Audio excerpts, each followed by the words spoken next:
existe a desinformação. Agora, por exemplo, nessa questão do Rio Grande do Sul, ele desinformou, né? Ele tem até um processo contra ele e contra outros, porque ele desinformou, ele colocou em xeque a ação daqueles que estavam batalhando lá, né?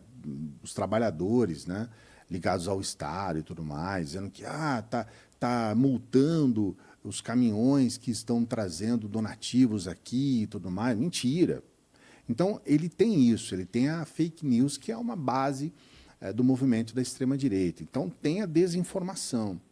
O Cleitinho ele vai para um outro ponto, que é a deseducação. Vocês não ouviram isso ainda, porque isso não está sendo debatido na sociedade. A deseducação.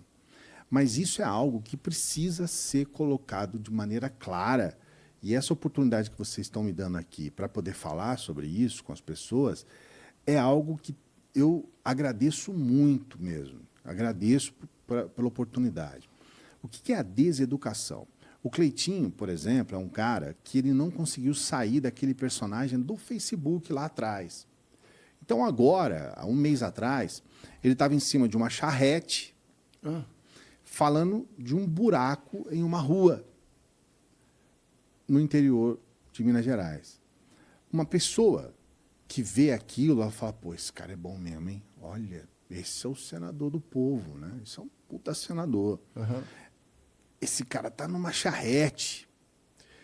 Tudo isso, a gente sabe, isso tem uma imagética ali, isso tem uma construção. Tem uma estratégia, né? O senador já tem mais coisas que não precisa aparecer assim, né? Agora, por que a deseducação? Por que ele está fazendo um trabalho de deseducação? Porque ele está passando para o povo, para as pessoas mais humildes, para as pessoas que não têm conhecimento, que um senador tem que fazer isso, tem que ir no interior falar de um buraco. Só que quando ele faz isso, ele está passando por cima de uma série de estamentos democráticos que são os que realmente são os responsáveis por aquilo. Esse trabalho é um trabalho de um vereador, não de um senador. O vereador é aquele que cuida dessas questões. E o prefeito. O prefeito. Questão da zeladoria. Né? Então, quando ele está ali, ele está fazendo o marketing dele, ele está fazendo a divulgação, os vídeos viralizam, ele se coloca como um heróizinho, mas ele está deseducando a população. Por quê? Porque a população começa a ter uma visão do que é o trabalho de um senador completamente distorcida. Ao passo que, do ponto de vista prático, o trabalho dele como senador também não é feito.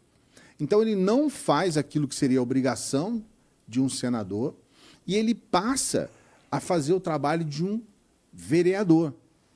Com isso, ele não explica para a população que, olha, você não tem que ir em Brasília conversar com um senador para arrumar o buraco da sua rua. Faz sentido. Sim. Você tem que conversar, tem as pessoas para isso. Então, essa deseducação faz com que as pessoas hoje tenham uma visão distorcida do que é a política e do que são os cargos e do que é a função de cada um. O papel de cada elemento da política. Mas aí tem uma questão complexa, que aí eu vou dar um exemplo que está mais perto da gente. São Paulo.